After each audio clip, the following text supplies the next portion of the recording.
Assalamualaikum warahmatullahi wabarakatuh. Salam sejahtera. Sebelumnya kami ucapkan yang terhormat kepada dosen pembimbing ataupun dosen pengampu pada mata kuliah Sistem Informasi Manajemen, yaitu Bu Dr. Rosilina MIT.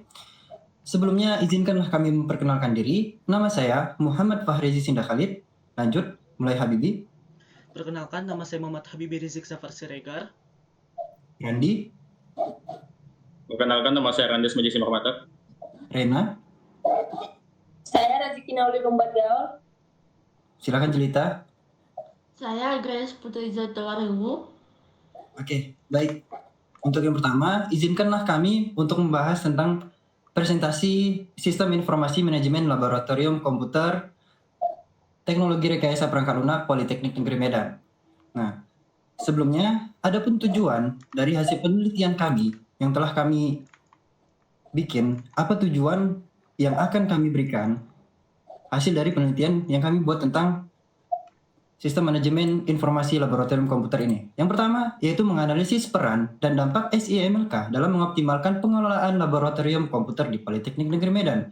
Kemudian mengidentifikasi manfaat konkret yang diperoleh oleh mahasiswa, dosen, dan staf administrasi melalui penggunaan SIMLK. Kemudian menjelaskan tantangan yang dihadapi dalam implementasi SIMLK dan strategi yang telah diterapkan untuk mengatasinya. Kemudian mempromosikan pemahaman tentang pentingnya SMLK dalam meningkatkan kualitas pendidikan dan penelitian di bidang komputer. Baik, selanjutnya untuk ke pembahasan itu akan langsung saya serahkan kepada teman saya, yaitu kepada Rena. Kepada Rena, dipersilakan. Baik, kemudian di dalam laporan kami ini ada nama organisasi perusahaan, yaitu Politeknik Negeri Medan, terutama Laboratorium TRPL Politeknik Negeri Medan yang beralamat di Universitas Sumatera Utara, Jalan Alma Mater nomor 1, Padangbulan, Kecamatan Medan Baru, Kota Medan, Sumatera Utara, dengan kode pos 20155.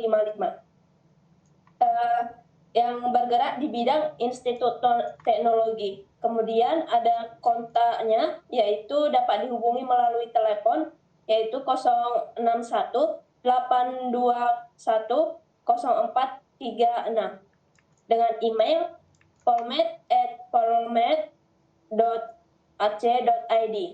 Kemudian teknologi yang kami gunakan di dalam perancangan kami ini yaitu menggunakan laptop, kemudian VS Code, terus PHP MyAdmin, and SAP. Kemudian lanjut dengan teman kami.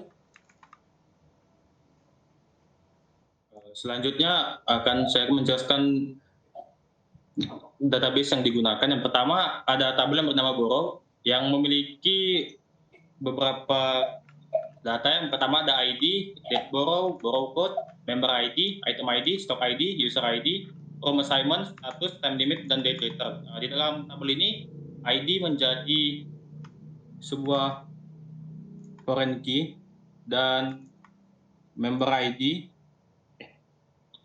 merupakan sebuah primary key, bukan foreign key. Maaf saya salah. Yang kedua ada member ID, item ID, dan user ID menjadi foreign key di tabel ini. Selanjutnya ada tabel equipment.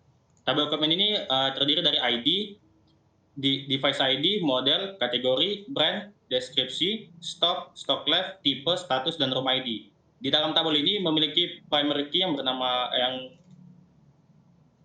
ID dan foreign key-nya room ID. Yang selanjutnya ada equipment inventory. Di equipment inventory ini terdiri dari ID, equipment ID, QTY, remarks, and then status. Primary key di tabel ini adalah ID, foreign key-nya equipment ID. Selanjutnya ada history log. Di history log ini terdiri dari ID, description, table name, status name, user ID, user type, dan data created. Di tabel ini tidak ada foreign key, hanya terdiri dari primary key, yaitu ID. Selanjutnya ada tabel item. Tabel item terdiri dari ID, device ID, model, kategori, brand, deskripsi, tipe, item raw stock, status, IMR, iPass, dan iPhoto. Di dalam tabel ini sama seperti tabel sebelumnya, tidak memiliki foreign key, hanya memiliki primary key berupa ID. Dan selanjutnya ada item inventory. Item inventory ini terdiri dari ID, item ID, inventory item, inventory status, item remarks, dan data change. Di dalam tabel ini hanya memiliki primary key yang berupa ID. Selanjutnya ada item stocks. Item stocks memiliki ID, item ID, room ID, item stocks, item status, dan status. Di tabel ini hanya terdiri dari primary key, yaitu ID, dan selanjutnya ada tabel item transfer. Di item transfer ini terdiri dari ID, item ID, room ID, stock ID, quantity, data transfer, status, person in change, dan user ID. Di dalam tabel ini hanya memiliki primary key, yaitu ID. Dan selanjutnya ada member. Di dalam member ini terdiri dari ID, school ID, F-name, L-name, gender, contact, department, M-year selection, M-type, dan M-password.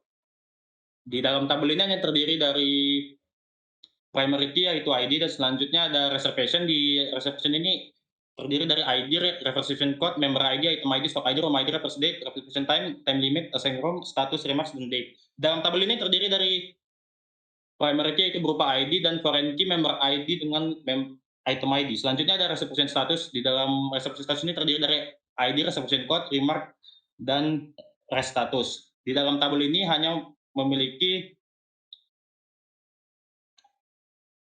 primary key yaitu berupa ID. Dan selanjutnya ada room.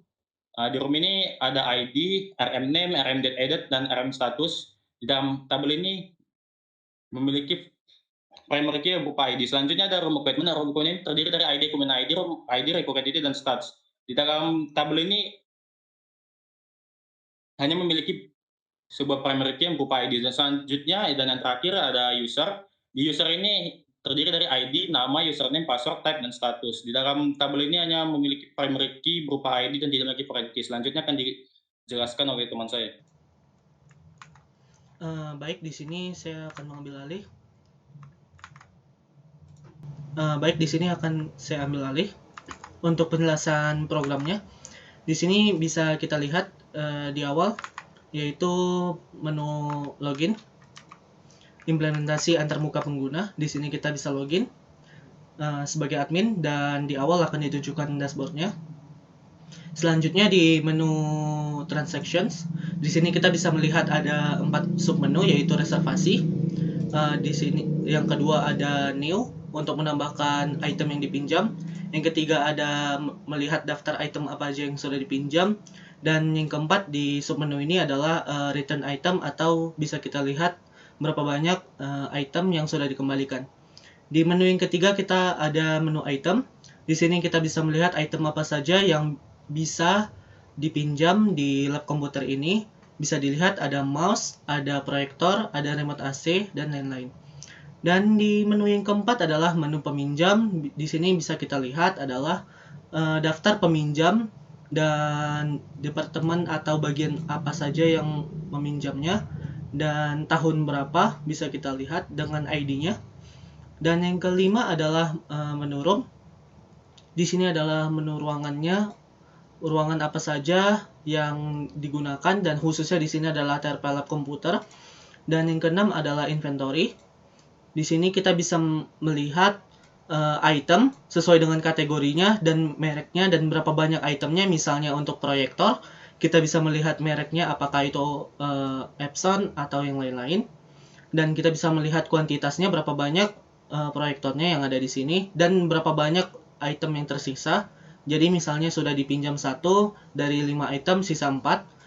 Selanjutnya adalah grafik. Di sini bisa dilihat grafiknya dalam sebulan berapa banyak item yang dipinjam dan berapa banyak item yang dikembalikan.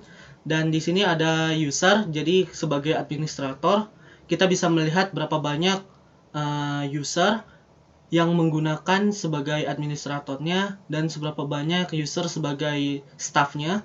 Dan di sini ada history, yaitu kurang lebih seperti apa saja yang dilakukan, seperti log sih history ini. Jadi kita bisa melihat apakah ada user yang ditambahkan, apakah ada alat yang ditambahkan atau yang dihapus, kurang lebih seperti itu.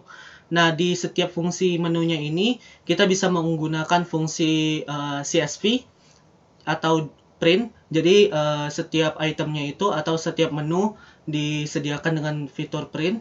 Nah, jadi kalau misalnya kita tekan printnya, itu akan berubah menjadi PDF. Jadi kita bisa melihat hasilnya sesuai yang ada di website. Nah, selain itu ada lagi menu notifikasi. Menu notifikasi ini untuk melihat apakah ada notifikasi baru, reservasi baru pada hari tersebut, dan kita bisa lihat juga ada menu borrow. Jadi kita bisa melihat berapa hari lagi pengguna ini harus mengembalikan barang-barangnya. Mungkin segitu saja dari saya. Untuk penjelasan antarmukanya, saya kembalikan ke teman saya.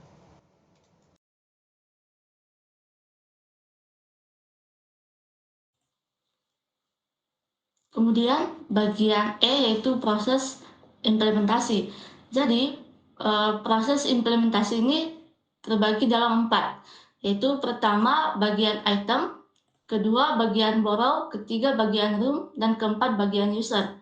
Oke, yang pertama dulu bagian item. Bagian item ini dalam proses implementasi ini melibatkan pengelolaan dan pengorganisasian berbagai peralatan sumber daya yang tersedia. Kemudian bagian borrow yaitu bagian peminjam, di mana berfokus pada penanganan informasi pengguna dan catatan peminjam. Kemudian bagian room atau bagian ruangan yaitu mencakup alokasi dan reservasi ruangan. Kemudian yang terakhir bagian user yaitu bagian pengguna yang melibatkan pengelolaan keseluruhan akun pengguna. Nah, kemudian bagian lampirannya. Pertama, paduan penggunaan program. Langkah pertama, kita login ke sistem manajemen laboratorium komputer. Di mana pertama kita buka program di situs web, kemudian masukkan informasi login, berupa username dan password, kemudian klik tombol login. Langkah kedua, dalam dashboard utama. Pertama, kita melihat jadwal penggunaan laboratorium komputer, kemudian akses informasi dan pengumuman. Kemudian langkah ketiga yaitu reservasi atau pemesanan. Kita memilih laboratorium yang diinginkan untuk direservasi. Kemudian menentukan nama, item, tanggal, dan ruangan. Kemudian kita reservasi. Keempat, inventaris laboratorium. Kita memeriksa dan memperbarui jadwal penggunaan laboratorium. Kemudian verifikasi ketersediaan perangkat keras dan perangkat lunak. Dan terakhir meninjau riwayat penggunaan. Kemudian langkah kelima yaitu logout dari sistem manajemen laboratorium informasi. Kita tinggal mengklik tombol logout, kemudian kita memastikan keamanan informasi dengan tidak meninggalkan komputer tanpa pengawasan saat masih login. Kemudian saya serahkan kepada teman kami, Regi. Baik, saya ucapkan terima kasih kepada partner saya yang sudah menjelaskan semua tentang presentasi pada kali ini. Saya ulang sekali lagi tentang bahasan yang kami bahas tentang sistem informasi manajemen laboratorium komputer. Yang pertama itu ada identitas organisasi, yang dimana kita mengambil Polmed, Politeknik Negeri Medan, yang bergerak di bidang institut teknologi. Kemudian adapun teknologi yang digunakan itu ada 4, dan untuk database-nya juga sudah dijelaskan tadi oleh teman kami yaitu Randi. Kemudian untuk implementasi antarmuka pengguna ataupun webnya itu sudah dijelaskan langsung oleh kawan kami yaitu Habibi. Kemudian untuk implementasi proses itu sudah dijelaskan langsung oleh Jelita, dan lampiran juga sudah dijelaskan oleh Jelita. Baik, untuk tabel pembagian kerja kelompok itu ada yang pertama Muhammad Habibi Rizik Zafar Siregar, itu membuat database dan membuat program atau project. Kemudian Randi Hasmajaya Simarmata kemudian membuat tugasnya itu adalah membuat relasi database. Kemudian ada Rezeki Nauli Lumban Gaul, yaitu membuat makalah atau menyusun struktur makalah. Kemudian ada Grace Putri Jelita Waru membuat makalah dan menyusun struktur makalah. Kemudian adapun tugas saya yaitu membuat PPT atas nama Muhammad Fahri Sinda Khalid, dan link programnya sudah ada di sini untuk kepada Bu Roslina. Jika ingin mengakses langsung bisa langsung mengcopy dari PPT yang sudah kami buat ini. Baik, sebelum penutupan SMLK kita dapat meningkatkan efisiensi, mengurangi waktu yang terbuang, dan memberikan pengalaman yang lebih baik kepada pengguna laboratorium. Kami berharap presentasi kami hari ini dengan laporan dan PPT yang sudah kami buat bisa diterima baik oleh Bu Roslina. Itu saja yang bisa kami sampaikan untuk presentasi tentang sistem informasi manajemen laboratorium komputer. Terima kasih kepada teman-teman semua. atas waktunya, dan terima kasih kepada Bu Roslina yang sudah meluangkan waktunya untuk menonton video kami ini. Itu saja yang bisa kami sampaikan. Jika ada kekurangan, kami mohon maaf. Sekali lagi, kami ucapkan terima kasih kepada Bu Roslina. Itu saja. Assalamualaikum warahmatullahi wabarakatuh. Salam sejahtera.